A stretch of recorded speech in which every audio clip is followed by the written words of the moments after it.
Good morning વિદ્યાર્થી મિત્રો. ધોરણ 11માં બીઓ સબ્જેક્ટમાં આપણે પાઠ 3 અભ્યાસ કરતા હતા, જેનું નામ હતું ધંધાકીય સેવા 2. પહેલા પાઠમાં આપણે બેંકનો અર્થ જાણી ગયા, બેંક કયા કયા કાર્યો કરે છે એ જોઈ ચૂક્યા, અને બેંકના ખાતાઓ કયા કયા છે એ આપણે પણ સમજી ગયા. એના પછીનું હવે આપણે જોઈએ બેંકની સેવાઓ, કે આપણને કઈ કઈ સેવાઓ છે બેંક આપે છે.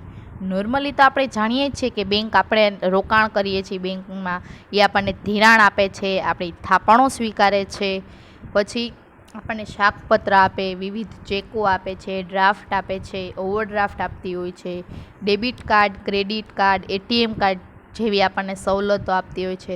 તો આવી બધી જે સવલતો આપે છે જેને આપણે બેંકના કાર્ય તરીકે ઓળખીએ છીએ. એમાં પેલું જે આપણે સમજીએ ડ્રાફ્ટ ઇસ્યુ કરવા.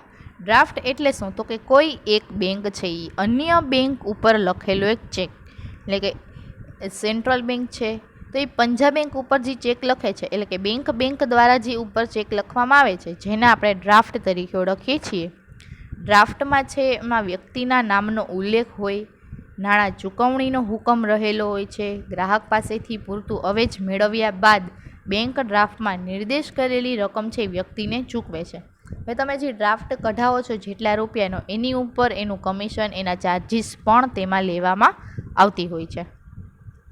કોઈ વ્યક્તિ જ્યારે અન્ય વ્યક્તિને નાણાં મોકલવા માંગતી હોય તો તે બેંકમાં જઈને નાણાં અને બેંકને ડ્રાફ્ટનું જે તે કમિશન પણ આપવું પડે છે. એ પછી જ ડ્રાફ્ટ કાઢવાની વિનંતી છે એ આપવામાં આવે છે. એના પછીનું છે બેંકર્સ ચેક, એટલે કે પે ઓર્ડર. બેંક ડ્રાફ્ટ જેવી અન્ય કેટલીક સેવાઓ આપે છે, જેમાંની એક બેંકર્સ ચેક છે. બેંક સ્વીકારેલી રકમના બદલામાં જે ચેક આપે છે તેને આપણે પે ઓર્ડર તરીકે ઓળખીએ છીએ. એટલે આપણે એને જેટલી રકમ આપશું એના બદલામાં જે ચેક આપણને આપે છે એને આપણે પે ઓર્ડર તરીકે ઓળખીએ છીએ. બેંક દ્વારા ઇસ્યુ કરવામાં આવતા આવા પે ઓર્ડર તે જ શહેર કે ગામમાં વટાવી શકાય.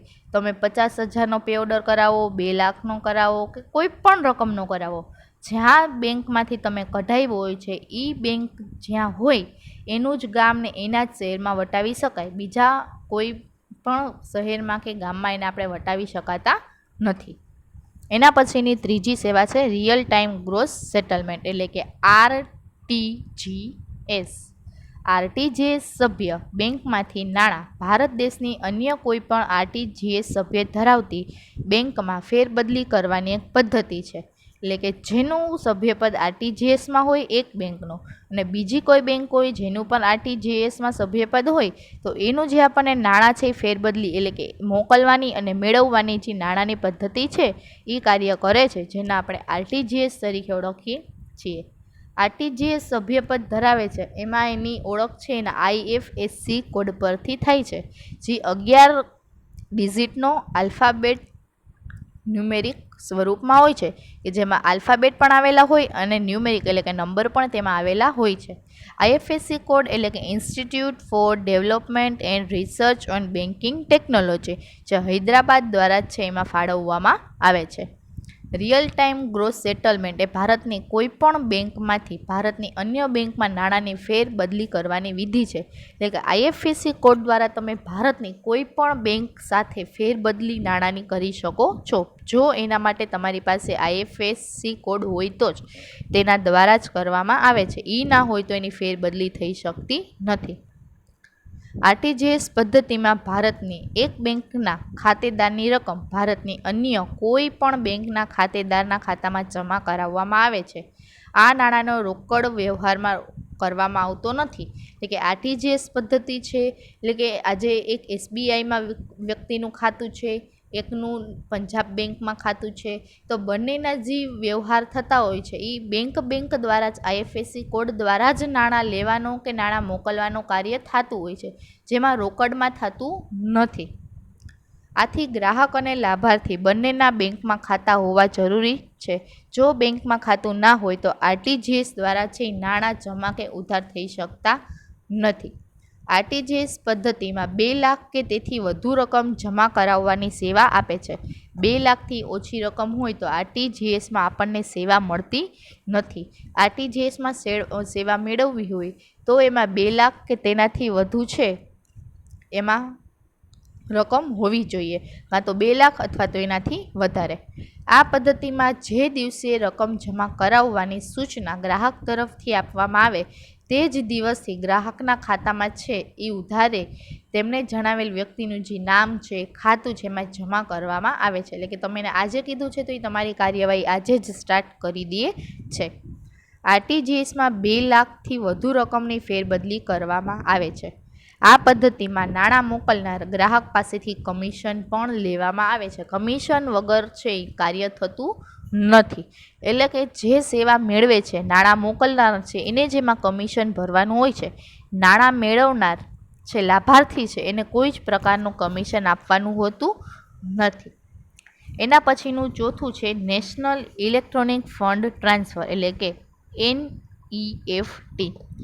NEFT મેમ્બરશિપ ધરાવતી બેંકમાંથી ફંડ ભારત દેશની અન્ય NEFT મેમ્બરશિપ ધરાવતી બેંકમાં ટ્રાન્સફર કરવાની પદ્ધતિને NEFT કહે છે. એટલે કે કોઈ પણ ફંડ તમારે ટ્રાન્સફર કરવું હોય, એટલે કે નેશનલ ઇલેક્ટ્રોનિક ફંડ ટ્રાન્સફર, જેને આપણે NEFT કહીએ છીએ, કે એમાં તો પહેલાં આપણી એક મેમ્બરશિપ ધરાવતી બેંકમાંથી અન્ય જે કોઈ પણ દેશ છે એની સાથે આપણે કાંઈ ટ્રાન્સફર ફંડ કરવું હોય તો એવી પદ્ધતિને છે આપણે NEFT તરીકે ઓળખીએ છીએ. આરટીજીએસની માફક આ પણ નાણાકીય ચૂકવણીનો જ એક પ્રકાર છે. આ પ્રકારની વ્યવસ્થા પણ ઓનલાઈન કરવામાં આવે છે. એટલે કે એમાં પણ IFSC કોડ છે એ જરૂરી છે. એટલે કે આમાં પણ રોકડમાં વ્યવહાર થતો નથી, કારણ કે એ ઓનલાઈન કરવાની હોય છે. આ પ્રકારના વ્યવહારમાં ફંડ ટ્રાન્સફર કરવાની રકમની કોઈ જ મર્યાદા નથી. આ પ્રકારનો જે વ્યવહારમાં વધુમાં વધુ 2 લાખ ટ્રાન્સફર કરવાની પ્રક્રિયા બેચ પ્રમાણે થાય છે. RBI દ્વારા દર કલાકની બેચમાં આ પ્રકારના વ્યવહારોની પતાવટ થાય છે. આ પ્રકારના વ્યવહારમાં જમા રકમ મળવાની પ્રક્રિયા તે જ દિવસથી લઈને મહત્તમ 48 કલાક સુધી થાય છે. એટલે કે 48 કલાક સુધીમાં છે એ NEFTનું કાર્યવાહી કરવાની હોય છે. એમાં તો તરત જ કરતા હતા, પણ આમાં 48 કલાક સુધીમાં થાય છે. અહીં ટ્રાન્ઝેક્શન એટલે કે DNS એટલે કે ડિફરન્ટ નેટ સેટલમેન્ટ પદ્ધતિથી બેચ વાઇઝ સેટલ થાય છે. બેચના એક મેસેજમાં વધુ 10 ટ્રાન્ઝેક્શન હોય છે. એટલે કે એક બેચ જ્યાં પતે છે એવા 10, એક બેચ હોય એમાં વધુમાં વધારે 10 ટ્રાન્ઝેક્શન હોય છે. એટલે કે એમાં બેચ મુજબ છે એમાં કાર્યવાહી કરવામાં આવે છે. એના પછી છે IFSC કોડ. NEFT સભ્યપદ ધરાવતી તમામ બેંક શાખાની ઓળખ IFSC કોડ થાય છે, જે 11 ડિજિટનો હોય છે, જેમાં નંબર અને આલ્ફાબેટ બંને સમાયેલા હોય છે. આ પદ્ધતિમાં નાણાં મોકલનાર ગ્રાહક પાસેથી કમિશન પણ લેવામાં આવે છે. બેંક કોઈ પણ કાર્ય આપણા કરી દેશે, પણ એના સામે કમિશન તો લે જ છે. પરંતુ ઇનવર્ડ NEFT એટલે કે નાણાં મેળવનાર જે છે એને કોઈ કમિશન આપવાનું નથી. હવે તમને એક નીચે ઉદાહરણ છે કે 50,000 કેસથી NEFT કરવા અંગે ₹50,000 કે તેથી ઓછી રકમ કેશથી NEFT કરી શકાય છે.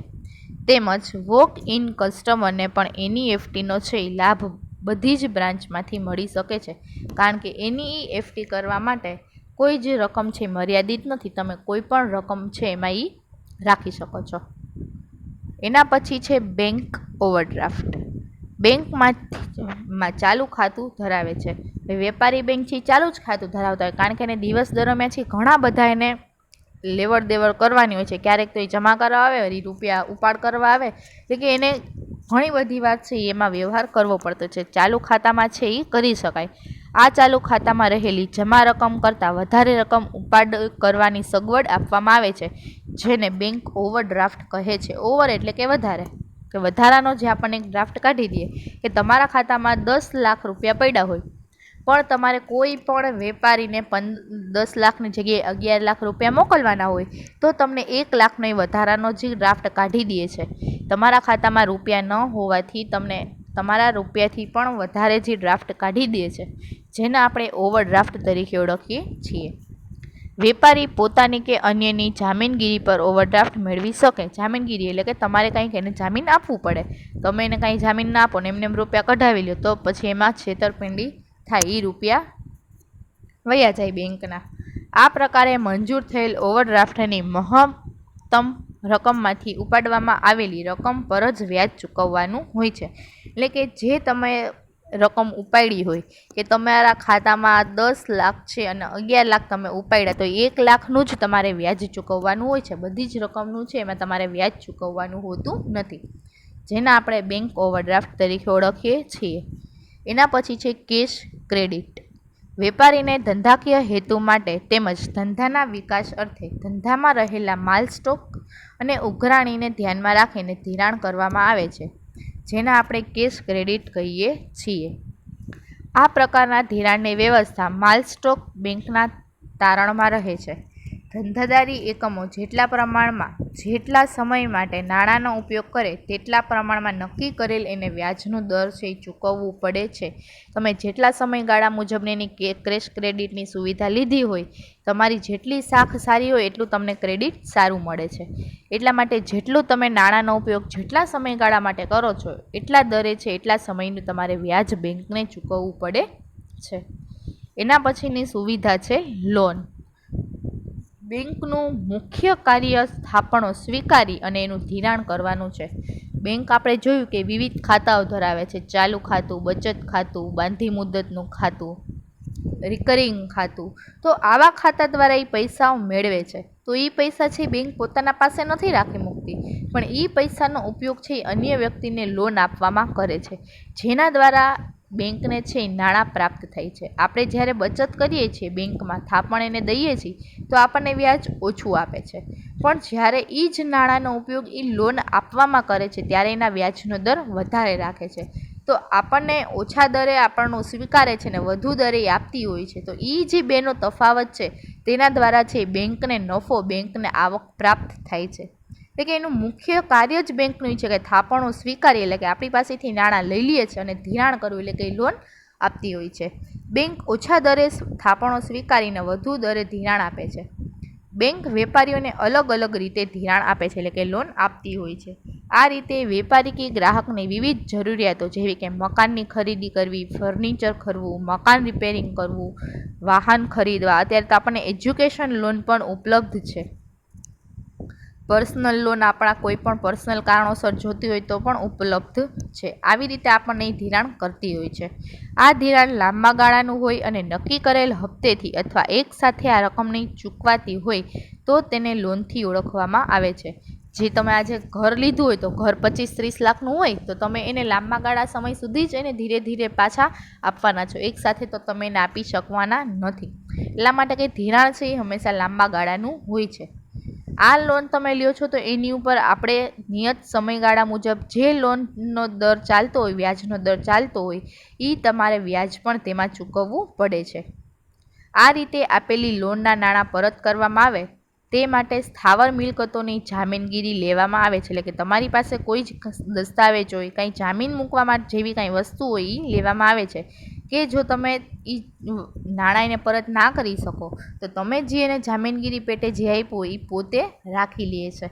આવી લોનની ચૂકવણી લોન આપતી વખતે નક્કી કરેલી શરતો અનુસાર કરતી હોય છે, ત્યારે જ છે વ્યક્તિને લોન પ્રાપ્ત થાય છે. અહીંયા આપણે એને કઈ કઈ સેવાઓ આપે છે એ પૂર્ણ કર્યો. એના પછી છે ઈ બેન્કિંગ, કે આપણને ઈ બેન્કિંગ એટલે શું, તો કે ઇલેક્ટ્રોનિક બેન્કિંગ. પહેલાં આપણે એનો અર્થ જોઈએ. ઈ બેન્કિંગ એટલે ઇલેક્ટ્રોનિક બેન્કિંગ. આ વ્યવસ્થામાં બેંકના વ્યવહારો ભૌતિક સ્વરૂપે ને બદલે ઇલેક્ટ્રોનિક સ્વરૂપમાં થાય છે. ભૌતિક સ્વરૂપ એટલે આપણે હમણાં જ જોયું હતું કે ભૌતિક એટલે કે જે સ્વરૂપનો આપણે જોઈ શકાય, સ્પર્શ કરી શકાય, અડી શકાય, એવા સ્વરૂપને બદલે ઇલેક્ટ્રિક સ્વરૂપમાં, કે જે ઓનલાઈન થતું હોય છે, ઇલેક્ટ્રોનિક માધ્યમો દ્વારા કરવામાં આવતું હોય છે, એવા સ્વરૂપમાં. બેંકની પ્રક્રિયાનો વિકાસ 3 તબક્કે થાય. પહેલો તબક્કો છે પરંપરાગત રીતે નેટવર્કથી કોમ્પ્યુટરના જોડાણ કરીને, અને ત્રીજું છે ઇન્ટરનેટનો ઉપયોગ કરીને. પહેલું જોઈએ કે પરંપરાગત પ્રક્રિયા, એટલે કે આપણે પ્રાચીન સમયમાં કઈક પ્રક્રિયા વાપરતા, તો કે બેંકના કાર્ય પરંપરાગત પદ્ધતિએ થતાં તેના ખાતેદારના નામની નોંધ માટે લેજર રાખવામાં આવતા, એટલે કે લેજર પોસ્ટિંગ આપણે જે એનું ખાતું બનાવીએ છીએ એ કરવામાં આવતું. આ ઉપરાંત એના વાઉચર સાચવવા, એના નમૂનાની સહી ચેક કરવી જેવા કાર્ય કોઈપણ પ્રકારના યંત્ર વગર છે કરવામાં આવતા હતા, જેની પરંપરાગત પ્રક્રિયા હતી. એના પછી છે નેટવર્કથી કોમ્પ્યુટરનું જોડાણ. બેંકના કાર્યોની પરંપરાગત થતી પ્રક્રિયામાં બેંકની એક જ બ્રાન્ચમાં રહેલા કોમ્પ્યુટર નેટવર્કથી જોડવામાં આવે છે. એટલે કે એક જ કોમ્પ્યુટર છે એ બધા જ કોમ્પ્યુટર સાથે જોડેલું હોય, કનેક્ટ કરેલું હોય છે. આ કોમ્પ્યુટર પૈકી એક કોમ્પ્યુટરને સર્વર કહેવામાં આવે છે કે તેના દ્વારા બધા જ કાર્ય થતા હોય. આમ એક શાખાના બધા કોમ્પ્યુટરનું જોડાણ શક્ય બને છે. પરિણામે બેંકના કાર્ય પણ સરળતાથી થઈ શકે છે. એના પછીનું છે ઇન્ટરનેટનો ઉપયોગ. બેંકના કોમ્પ્યુટરને ઇન્ટરનેટથી જોડવામાં આવે છે. પરિણામે બેંકની પ્રક્રિયા છે એ ખૂબ જ સરળ અને ઝડપી છે. હાલના યુગમાં તો બધા જ બેંકના કાર્ય છે એ ઇન્ટરનેટ ઉપર જ ચાલતા હોય છે. જો ઇન્ટરનેટ આપણે ક્યારેક બેંકે ગયા હોય તો એમ કહેશે સર્વર ડાઉન છે, તમારા પૈસા જમા થયા નથી અથવા તમને પૈસા ઉપાડવામાં વાર લાગશે, તમે કંઈ ચેક જમા કરાવ્યો એમાં પણ થોડીક સમય લાગી જતો હોય. તો કે અત્યારે કારણ કે ઇન્ટરનેટ દ્વારા કાર્ય થતા હોય છે, ઉપરથી જ સર્વર ડાઉન હોય તો તમારા કાર્ય થવામાં પણ થોડીક બાધા આવતી હોય છે. એટલે કે ઇન્ટરનેટનો ઉપયોગ છે આજના યુગમાં ખૂબ જ ઉપયોગી છે. એના પછીનું છે ઇન્ટરનેટ, કોર બેન્કિંગ અને મોબાઈલ બેન્કિંગ. બેંક વ્યવહારો ઇન્ટરનેટ દ્વારા થાય છે. આ પ્રકારની વ્યવસ્થા માટે બેંકે ઈ કોર્નર કે ઈ ગેલેરી જેવી વ્યવસ્થા શરૂ પણ કરેલ છે. આ પ્રકારના વ્યવહારોમાં બેંક યુનિક કોડ એટલે કે પાસવર્ડ ગ્રાહકને આપે છે. આ પ્રકારમાં બે રીતે વ્યવહારો કરવામાં આવે છે. એક તો નાણાકીય વ્યવહારો અને બીજા છે બિન નાણાકીય વ્યવહારો. હવે જે આ યુનિક કોડ દ્વારા આપણે ઈ કોર્નર છે એના દ્વારા કયા કયા કાર્ય કરી શકાય નાણાકીય કાર્ય, તો કે આ પ્રકારના વ્યવહારમાં બેંક ખાતેદાર પોતાના ખાતામાંથી અન્ય બેંકના ખાતામાં છે એ પૈસા જમા કરાવી શકે, જેને આપણે નાણાકીય વ્યવહાર કહીએ છીએ. જેમાં ટેલિફોનનું બિલ ચૂકવવું, આપણે અલગ અલગ વેરા ભરીએ છીએ. અત્યારે તો આપણે ટિકિટ પણ આપણા મોબાઈલમાંથી કરીએ છીએ. વીજળીના બિલ આપણે ભરી દઈએ છીએ, વોટર ટેક્સ, જમીન ટેક્સ આપણે ભરતા હોય એ મોબાઈલમાંથી દઈ દઈએ છીએ.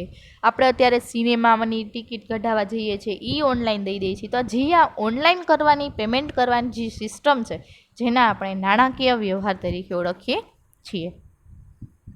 એના પછીનું બીજું છે બિન નાણાકીય વ્યવહારો.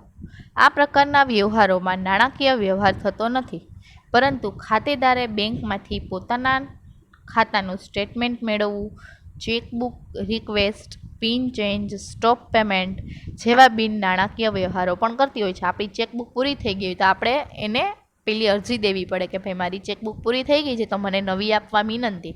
આપણો પિન ચેન્જ કરવો હોય, આપણે સ્ટેટમેન્ટ એટલે કે છેલ્લા 6 મહિનામાં આપણે કેટલા વ્યવહારો કેની સાથે કર્યા, હવે આપણી પાસે કેટલી રકમ બચેલી છે, આ બધા સ્ટેટમેન્ટ છે એ કઢાવવું હોય. જેવા નાણાંનો કોઈ જ લેવડ દેવડ નથી થતી તેવા બિન નાણાકીય કાર્ય છે એ પણ છે એના બેંક દ્વારા કરવામાં આવે છે.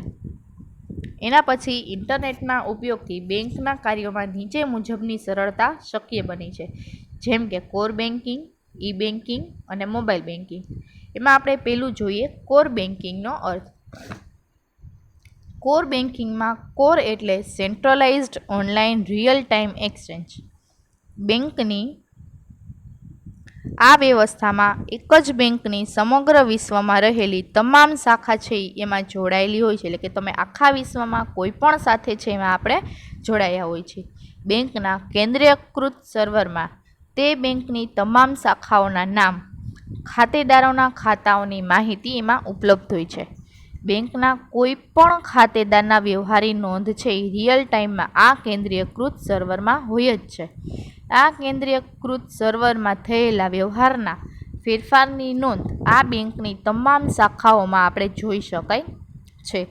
કોઈ પણ શાખાનો ખાતેદાર તેના ખાતાનો વ્યવહાર આ બેંકની કોઈ પણ ખાતામાંથી કરી શકે છે. એટલે કે સેન્ટ્રલ બેંકનું આપણે ઉદાહરણ લઈએ તો એક સેન્ટ્રલ બેંકમાં હોય તો તમે દેશની કોઈ પણ સેન્ટ્રલ બેંકમાં તમારી વિગત તમે જાણી શકો છો, એવી સુવિધા તેમાં હોય છે.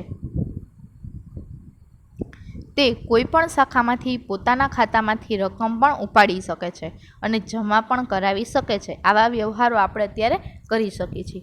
આમ ખાતેદાર શાખનો નહીં પણ બેંકનો ખાતેદાર છે. શાખનો એટલે કે એક સેન્ટ્રલ બેંકની અલગ અલગ શાખાઓ અલગ અલગ જગ્યાએ આવેલી હોય છે. એટલે કે એ જે ખાતેદાર છે એ ખાલી એના શાખાનો જ નહીં, પરંતુ એ જે સેન્ટ્રલ બેંક બધી જ જગ્યાએ આવેલી હોય છે એ બધી જ બેંકનો ખાતેદાર છે. આ પ્રક્રિયા એક જ બેંકની અલગ અલગ શાખામાં થઈ શકે છે. આ પ્રક્રિયાને કારણે બેંક અને ગ્રાહકના બંનેના કાર્યમાં સમય અને ખર્ચમાં પણ ઘટાડો થાય છે. આજે બેંકની શાખા ઘણી દૂર હોય, વ્યક્તિ બહુ દૂર રહેતી હોય, એના બદલે એના જે એરિયામાં જે શાખા લગાવેલી હોય એ જ બેંકની, તો ત્યાં જઈને કાર્ય કરી શકે છે, એટલે કે એનો સમય અને એનો ખર્ચ પણ ઘટે છે. એ હતું એક કોર બેન્કિંગ. બીજું છે ઈ બેન્કિંગ, એટલે કે ઇલેક્ટ્રોનિક બેન્કિંગ. પ્રવર્તમાન સમયમાં તમામ બેંક અને તેની શાખાઓ ઇન્ટરનેટના માધ્યમથી છે એ એક સર્વર સાથે જોડાયેલી હોય છે, કારણ કે અત્યારેનો યુગ છે એ ઇન્ટરનેટ ઉપર જ રહેલો છે. બધી જ જે બેંકની તમામ અને એની શાખા ઇન્ટરનેટના માધ્યમથી જોડાયેલી હોય છે. માટે વ્યક્તિનું ખાતું કોઈ પણ શહેરની શાખામાં હોય અને તે અન્ય સ્થળેથી કે અન્ય કોઈ શાખામાંથી નાણાં ઉપાડવા ઈચ્છે કે રકમ છે એ ભરવા ઈચ્છતી હોય તો તે કરી શકે છે. હાલમાં બેંકોએ વિવિધ જગ્યાએ તેમના કોર્નર બનાવેલા છે, એટલે કે ઇલેક્ટ્રિક બેન્કિંગ એના કોર્નર જે છે કે જેના દ્વારા અન્ય જગ્યાએ હોય, જામનગરમાંથી એને ખાતું ખોલાવ્યું પણ એ રાજકોટ સ્થિત થઈ ગયા હોય તો અહીંયા એનું કોર્નર હોય તો એના દ્વારા એ નાણાં પણ મેળવી શકે છે અને નાણાં એ જમા પણ કરાવી શકે છે. જેના દ્વારા મશીનની મદદથી એટીએમ કાર્ડ મારફતે પોતાના ખાતામાં નાણાં ઉપાડી કે જમા કરાવવાની સગવડ હોય છે. અત્યારે આપણે જોઈએ છીએ કે પહેલાંના એટીએમ હતા એમાંથી આપણે ખાલી નાણાં ઉપાડી શકતા હતા, પણ જેમ જેમ ટેકનોલોજીમાં ફેરફાર આવ્યો તો કોર્નરની મદદથી આપણે એટીએમ મશીનમાં છે એ પૈસા જમા પણ કરાવી શકીએ છીએ. તેમના ખાતામાં રહેલી સિલક પણ આપણે જાણી શકાય છે, માત્ર આપણી બેલેન્સ પણ એમાંથી ચેક કરી શકાય છે. આ રીતથી વ્યવહાર થતા હોવાને કારણે બેંક સર્વર સાથે ખાતેદારનો મોબાઈલ નંબર કનેક્ટ કરી રાખે છે, માટે ખાતામાં જમા રકમ કે ઉપાડ રકમના એ મેસેજ આવી જાય છે. આ વ્યવસ્થાને કારણે વ્યક્તિનું કાર્ય છે એ ખૂબ જ સરળ થાય છે. એટીએમ આવ્યું તો પહેલાં તો આપણે બેંકમાં જઈને લાઇનમાં ઊભું નથી પડતું, આપણે રાહ નથી જોવી પડતી. આપણા સમય મુજબ જે સમયે આપણને નાણાંની જરૂરિયાત રહે છે એ મુજબ છે આપણે કોર્નર દ્વારા છે નાણાં ઉપાડી શકીએ છીએ અને આપણે નાણાં મેળવી શકીએ છીએ. પણ એના માટે છે આપણો મોબાઈલ નંબર લિંક હોવો જરૂરી છે, જેથી આપણને આપણા મોબાઈલમાં જ છે તરત જ આપણને માહિતી મળી શકે છે. એના પછીનું છે મોબાઈલ બેન્કિંગ. મોબાઈલ બેન્કિંગ એવી સેવા છે કે જેના દ્વારા કોઈપણ બેંકમાં વ્યક્તિગત રીતે પહોંચ્યા વગર ઇલેક્ટ્રોનિક સાધનોની મદદ, એટલે કે ઇન્ટરનેટનું જોડાણ ધરાવતા હોય તેવા મોબાઈલની મદદથી વિશ્વના કોઈ પણ છેડેથી નાણાકીય વ્યવહાર કરી શકાય છે.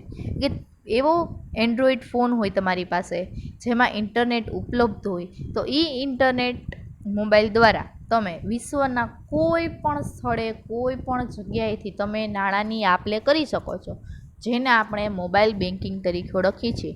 જેમ કે ખાતામાં રહેલી જમા રકમ, એટલે કે બેલેન્સ જાણી શકાય, light bill, telephone bill, gas bill, કરવેરા છે, અન્યની ચૂકવણી આપણે મોબાઈલમાંથી કરી શકાય છે. એકના ખાતામાંથી બીજાના ખાતામાં આપણે પૈસા ટ્રાન્સફર કરી શકાય છે. આ પ્રકારની સેવા મેળવવા માટે બેંકને છે પહેલાં આપણે અરજી કરવી પડે છે, ત્યારબાદ આપણને બેંક મોબાઈલ બેન્કિંગ માટે લોગિન અને પાસવર્ડ આપે છે. આ આપી દીધા પછી આપણે મોબાઈલ બેન્કિંગ દ્વારા કાર્ય કરી શકીએ છીએ. આ વ્યવસ્થામાં સલામતી જાળવવી ખૂબ જરૂરી બની જાય છે. હવે તમે એકવાર એક વ્યક્તિના તમે ગેસ બિલ ભરતા હો, તમારા જે ગેસ બિલ ભરો એટલે તમારા ગેસ કનેક્શનના નંબર હોય, એ નંબર ભરવામાં જો તમે ભૂલ કરો તો જેના નામનું હોય એના નામનું ભરાઈ જાય, તમારું બાકી રહી જાય. એટલે કે આવી રીતે મોબાઈલ બેન્કિંગ કરતી વખતે આપણે ખૂબ જ સલામતી જાળવવી જરૂરી છે, નકર આપણા પૈસા જઈને અન્ય માટે ફાયદાકારક થઈ જાય છે. એના પછી છે બેંક સંબંધિત સેવાઓ, એટલે કે બેંક સંબંધિત એટલે કે બેંકને લગતી આપણને બીજી કઈ સેવાઓ મળે છે. એમાં પહેલું છે એટીએમ. આપણે જોઈએ જ છીએ કે એટીએમનું પૂરું નામ છે ઓટોમેટેડ ટેલર મશીન. બેંકમાં જેનું ખાતું હોય છે એને એટીએમની સુવિધા મળે છે. એટીએમમાંથી આપણે કોઈ પણ સમયે છે નાણાં ઉપાડી પણ શકીએ છીએ અને નાણાં મેળવી પણ શકીએ છીએ.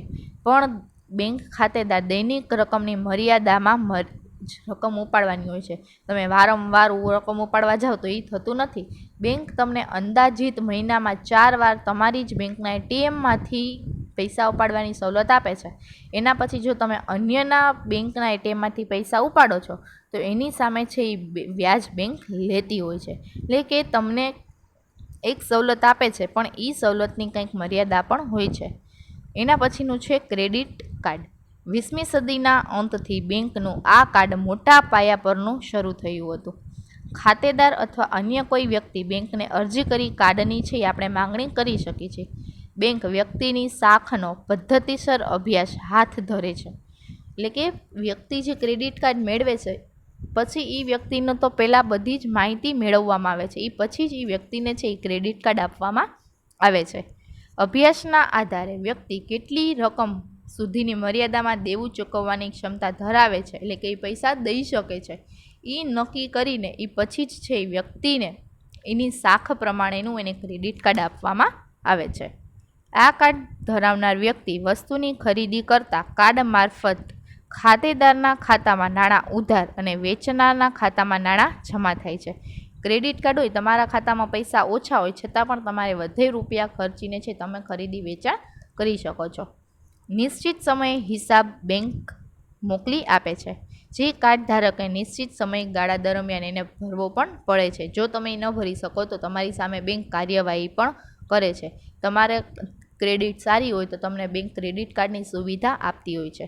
હવે તમે ક્યાંય બહાર ગામ ફરવા ગયા, તમારી પાસે નાણાં પૂરા થઈ ગયા, તમારી પાસે ક્રેડિટ કાર્ડ હોય તો ક્રેડિટ કાર્ડની મદદથી તમારા ખાતામાં પૈસા ન હોવા છતાંય તમે વધારાના રૂપિયા ઉપયોગ કરી શકો છો. એ પછી બેંકનું કામ એ છે કે તમે જેટલા નાણાં વધારાના લીધા એનો હિસાબ એક લેટરથી તમારા ઘરે મોકલે છે. એમાં લખેલું હોય કે તમે આટલા રૂપિયા વધારાના લીધા, આટલા સમયગાળામાં તમારે આ નાણાં ચૂકવવાના છે. એ નાણાં તમે ન ચૂકવો તો તમારી સામે છે કાર્યવાહી પણ કરી શકે છે. એના પછી છે ડેબિટ કાર્ડ. ડેબિટ કાર્ડ દ્વારા વ્યવહાર કરવાની વ્યવસ્થા જ્યાં હોય ત્યાં આ કાર્ડનો ઉપયોગ કરી શકાય છે. ડેબિટ કાર્ડ ધારક દ્વારા પોતાની ખરીદીની ચૂકવણી આ કાર્ડ દ્વારા થાય છે. એટલે કે આપણી પાસે ડેબિટ કાર્ડ હોય તો એના દ્વારા આપણે ઓનલાઈન પેમેન્ટ કરી શકીએ છીએ. આ માટે વસ્તુની ખરીદી કે દુકાનદારને આ કાર્ડ આપવામાં આવે છે. જેટલી રકમની ખરીદી કરવામાં આવતી હોય તેટલી રકમ કાર્ડ ધારકના ખાતામાંથી લઈ લેવામાં આવે છે. આ કાર્ડ ધારક પોતાના ખાતામાં જેટલી રકમ હોય તેટલી જ રકમ વાપરી શકે છે. ડેબિટ કાર્ડ દ્વારા છે આપણે વધારે કોઈ જ રકમ છે એ વાપરી શકતા નથી. આપણા ખાતામાં જેટલી રકમ હોય એટલી જ રકમ આપણે વાપરવાની. રકમ પૂરી થઈ ગયા પછી આપણે એમાં કોઈ જ વધારાના રૂપિયા વાપરી શકતા નથી. તો આ આપણે જોઈ ગયા એની બીજી અન્ય સેવાઓ. તો અહીંયા છે ધંધાને મળતી બેંક તરફથી બધી જ સેવાઓ કાર્ય આપણે પૂર્ણ કરી ચૂક્યા. તો અહીંયા આપણો પાઠ છે એ પણ કમ્પ્લીટ થાય છે.